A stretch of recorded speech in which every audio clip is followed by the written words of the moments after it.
taka þetta upp hérna frá skjáskoti að því við ætlum að setja þetta líka á YouTube svo að fleiri geti hort á þetta. Ég veit það ekki, þið verður látin vita þessu öllu saman. En nú ætla ég að tala svolítið og þið hafi bara hljóða meðan. Sem sagt, við erum að koma hérna til að gera hverfiskipulag og hvað vantar hjálp frá ykkur til að byggja þessi módel. Við erum sem sagt að vinna í því að gera Laugardalinn meira vistvænan og sjálfbæran og meira heilsueflandi og sem sagt eins og ég var að segja áðan þá erum við með nokkra sérfræðinga með okkur, hann Þórólfur sem ætlar að segja við ykkur nokkur ár hérna og eftir, hann landslagsarkitekt og sér grænu svæðin, Jón Kjartan sem skipulagsstjóri höfuðborgarsvæðisins, hann ætlar að tala skipulag og svo með okkur hann Pétur, hann frá UNICEF sem ætlar að tala svona barnalýðræði. Og ég ætla aðeins að segja ykkur rétt á eftir húsin okkar í borginni. En þetta sem stórt og mikið verkefni, þetta eru þessir sem ætla að tala hérna. Þetta hluti af því sem köllum lýðræðisstefnu Reykjavíkurborgar. Við viljum að þið fáið að vera með í því að búa til hverfin ykkar og við viljum gjarnan hlusta á ykkar sjónarmið. Þið eru sem sagt byrjuð í þessari vinnu að búa til þessi módel af hverfunum ykkar.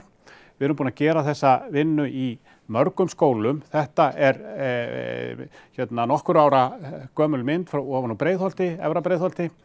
Hún var tekin 2016, þarna voru krakkarnir þar að búa til módela sínu hverfi. Þessi krakkar eru kannski orðin 18 ára í dag, eru hugsanlega að fara að velja sér háskólanám og einhverjir kannski vilja fara í skipulagsfræði eða arkitektúru eða eitthvað svoleiðis.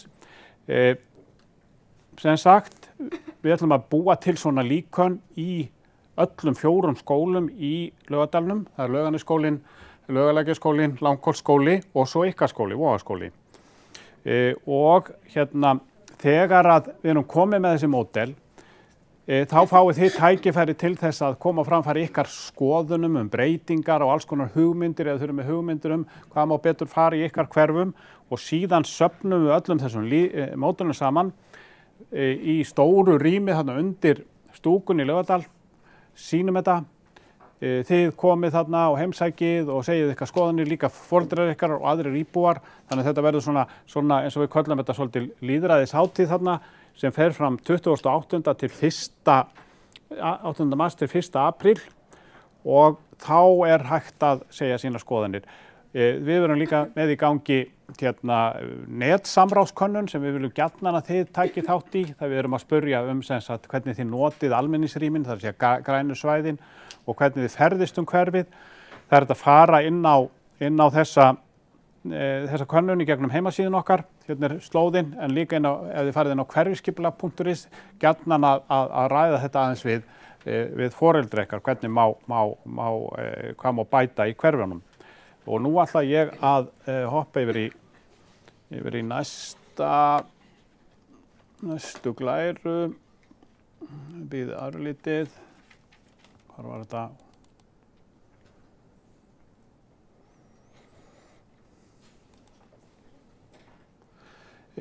Og sem sagt, nú ætla ég að tala húsin. Ég arkitekt og lærði að verða arkitekt í Arkitektaháskóla í Osló og er búin að starfa við þetta í mörg ár og teikna hús og vinna í skipulagi. Það eru kannski einhverjir inni sem þekki einhvern sem er arkitekt eða einhvern frænda eða eitthvað svoleiðis. Þetta annar fyrirlestur. Það 10 mínútur núna. Okay. Eða frængu, já. Þannig að það verður gaman að heyra því. En við erum sem sagt að vinna með Laugardalinn eins og þið sjáið hérna á myndinni. Og það eru mörg hús í Laugardalnum. Það eru alls konar hús, stór og lítil. Hérna sjáið þið nokkra myndir úr Laugardalnum og ykkar hverfum. Við erum þarna með lítil fjölbýlishús, við erum með blokkir, það eru þarna háhús, það eru leikskólar, það eru skólar, það eru sundlaugar, íþróttamannvirki, það eru búðir og við þurfum svona aðeins svolítið að spekulera í því vantar eitthvað á húsum í ykkar hverfi. En ég ætla aðeins að tala hvernig húsin verða til og á hverju fyrir svona 1100 árum þá voru engin hús á Íslandi, þá bjó engin hérna, það braust út stríð í Noregi og það var bara fullt af fólki þar sem þurfti að flýja undan stríði. Það eitthvað svona mjög svipað eins og að gerast í dag. Og þá sem sagt hoppaði þetta fólk upp í báta og sigldi sem sagt til Íslands. Og það tók með sér byggingarhefð sem var í Noregi og á Skotlandi og í Svíþjóð og byggði sér hús úr torfi og grjóti. Við köllum þetta sem sagt torfhús.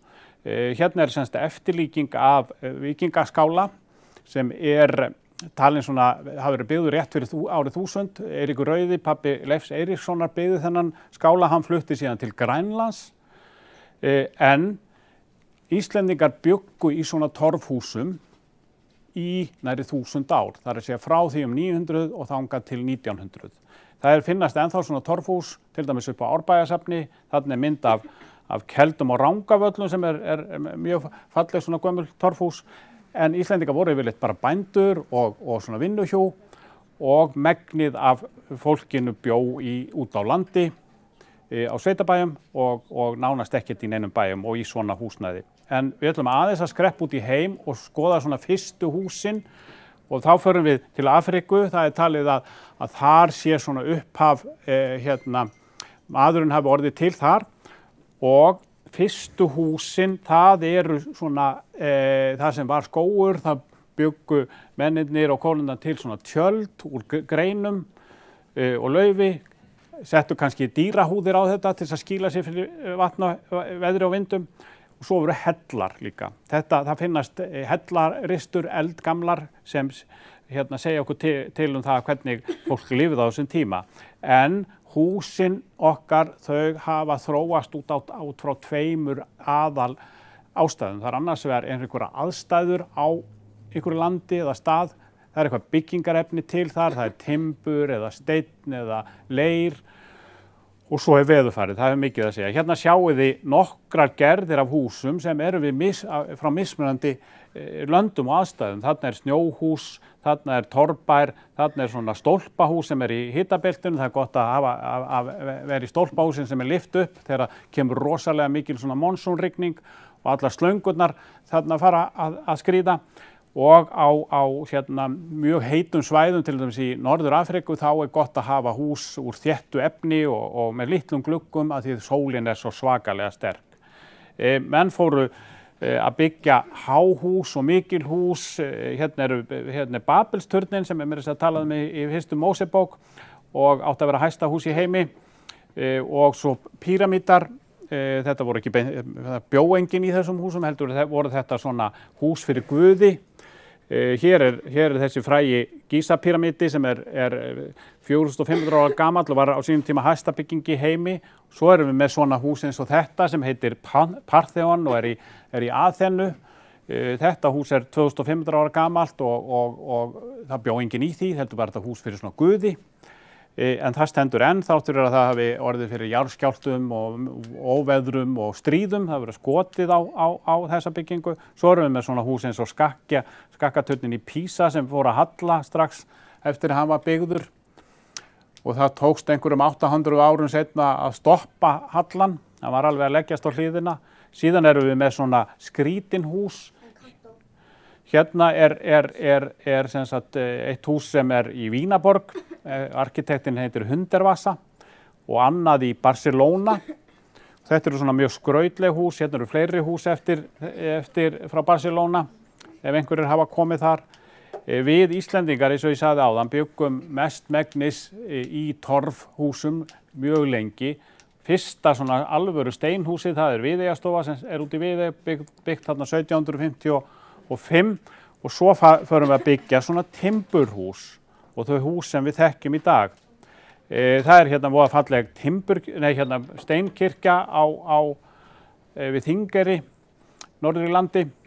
Það er fyrsti steinsmiðurinn sem hannaði þetta hús og fyrsti íslenski steinsmiðurinn sem hannaði þetta hús og byggði. Og svo breytist allt með því sem við köllum modernismi eða nútíma arkitektúr. þá förum við að hætta að byggja svolítið eftir aðstæðum og efnum, heldur verða húsin meira svona lík allstaðar. Og það kemur þarna steypa, stál og gler.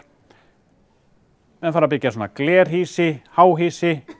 Við erum með svona hús í Reykjavík, við erum með Hallgrímskirkjuna sem einhverjir hafa kosið fallegustu byggingu í heimi, við erum með Ráðhús í Reykjavík og svo svona glerhús niður í Borgartúni, rétt þar hjá sem við erum að vinna. Nú síðan eru svona byggingar sem eru svona eins og þeir hafa orðið fyrir loftarás, en þetta hús átti nú að vera svona. Þetta hannað eftir af heimsþekktum amerískum arkitekt sem heitir Frank Gehry. Þetta háskólabygging í Boston í Ameríku. Og svo höfum við Hörpun okkar sem er alveg splungun nýtt hús, eitthvað dýrasta hús sem byggt hefur á Íslandi og því hefur sjálfsagt öll komið þangað. En til þess að byggja svona hús þá þarf mjög mikið hugvit og kunnáttu.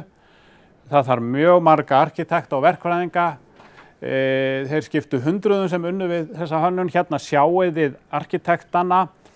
Þeir eru að vinna með módel, ekkert mjög ósvipað því sem þið eru að gera. Þarna eru teikningar, það þarf að prófa og sjá fyrir sér hvernig þetta getur orðið og þær dæmigerðar svona teikningar sem arkitektar gera eru svona teikningar. Þannig það getur verið mjög spennandi að vera arkitekt. Hér eru svona í lokin fjórar byggingar, söfn, eitt í París, annað í New York, þarna kirkja og svo annað safn á Spáni. Þetta eru hús sem heimsþekktir arkitektar hafa hannað. Og að lokum, það eru fullt af fallegum húsum í Laugardalnum og sem við ætlum að fá ykkur til að hjálpa okkur að byggja svona lítil módel af, þannig að við getum áttað okkur betur á ykkar hverfum. Takk ykkur fyrir. Má ég klappa?